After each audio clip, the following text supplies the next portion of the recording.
This is episode 78 of the 1 Year Bible Reading Plan.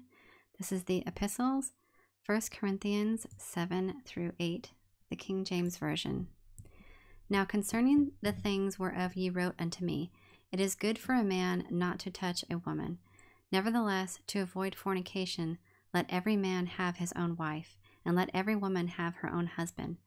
Let the husband render unto the wife due benevolence, and likewise also the wife unto the husband. The wife hath not power of her own body, but the husband, and likewise also the husband hath not power of his own body, but the wife. Defraud ye not one the other, except it be with consent for a time, that ye may give yourselves to fasting and prayer, and come together again, that Satan tempt you not for your incontinency. But I speak this by permission, and not of commandment. For I would that all men were even as I myself, but every man hath his proper gift of God, one after this manner, and another after that. I say therefore to the unmarried and widows, it is good for them if they abide even as I. But if they cannot contain, let them marry, for it is better to marry than to burn. And unto the married I command, yet not I, but the Lord, let not the wife depart from her husband. But, and if she depart, let her remain unmarried, or be reconciled to her husband, and let not the husband put away his wife. But to the rest speak I, not the Lord. If any brother hath a wife that believeth not, and she be pleased to dwell with him, let him not put her away. And the woman which hath an husband that believeth not, and if he be pleased to dwell with her, let her not leave him. For the unbelieving husband is sanctified by the wife, and the unbelieving wife is sanctified by the husband. Else were your children unclean, but now are they holy. But if the unbelieving depart, let him depart. A brother or a sister is not under bondage in such cases, but God hath called us to peace. For what knowest thou, O wife, whether thou shalt save thy husband? Or how knowest thou, O man, whether thou shalt save thy wife?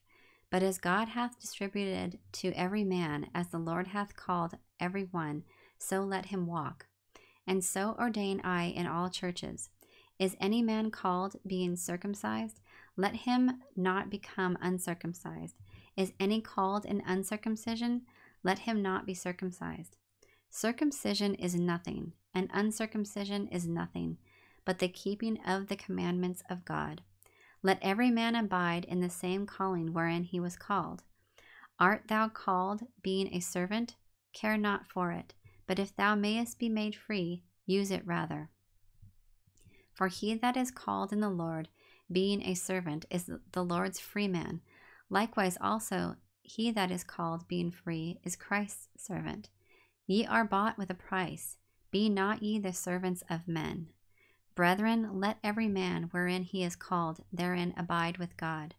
Now concerning virgins I have no commandment of the Lord, yet I give my judgment as one that hath obtained mercy of the Lord to be faithful. I suppose therefore that this is good for the present distress. I say that it is good for a man so to be. Art thou bound unto a wife? Seek not to be loosed. Art thou loosed from a wife? Seek not a wife. But, and if thou marry, thou hast not sinned, and if a virgin marry, she hath not sinned. Nevertheless, such shall have trouble in the flesh, but I spare you. But this I say, brethren, the time is short. It remaineth that both they that have wives be as though they had none, and they that weep as though they wept not, and they that rejoice as though they rejoiced not, and they that buy as though they possessed not, and they that use this world as not abusing it, for the fashion of this world passeth away. But I would have you without carefulness. He that is unmarried careth for the things that belong to the Lord, how he may please the Lord. But he that is married careth for the things that are of the world, how he may please his wife. There is difference also between a wife and a virgin. The unmarried woman careth for the things of the Lord, that she may be holy both in body and in spirit. But she that is married careth for the things of the world, how she may please her husband. And this I speak for your own profit, not that I may cast a snare upon you, but for that which is comely, and that ye may attend upon the Lord without distraction. But if any man think that he behaveth himself uncomely toward his virgin, if she pass the flower of her age, and need so require, let him do what he will. He sinneth not, let them marry.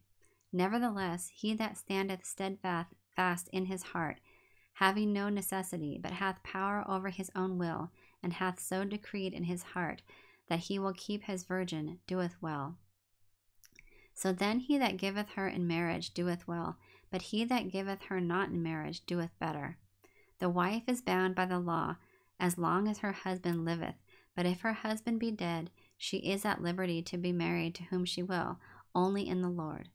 But she is happier if she so abide after my judgment, and I think also that I have the Spirit of God. Now as touching things offered unto idols, we know that we all have knowledge. Knowledge puffeth up, but charity edifieth. And if any man think that he knoweth anything, he knoweth nothing yet as he ought to know. But if any man love God, the same is known of him. As concerning therefore the eating of those things that are offered in sacrifice unto idols, we know that an idol is nothing in the world, and that there is none other God but one. For though there be that are called gods, whether in heaven or in earth, as there be gods many and lords many, but to us there is but one God, the Father, of whom are all things, and we in him, and one Lord Jesus Christ, by whom are all things, and we by him. Howbeit there is not in every man that knowledge. For some with conscience of idol unto this hour eat it as a thing offered unto an idol, and their conscience being weak is defiled. But meat commendeth us not to God. For neither if we eat are we the better, neither if we eat not are we the worse. But take heed lest by any means this liberty of yours become a stumbling block to them that are weak. For if any man see thee which hast knowledge sit at meat in the idol's temple, shall not the conscience of him which is weak be emboldened to eat those things which are offered to idols? And through thy knowledge shall the weak brother perish, for whom Christ died? But when ye sin so against the brethren, and wound their weak conscience, ye sin against Christ. Wherefore, if meat make my brother to offend, I will eat no flesh while the world standeth, lest I make my brother to offend. That concludes installment number 78 of the 1-Year Bible Reading Plan. I hope you enjoyed that reading.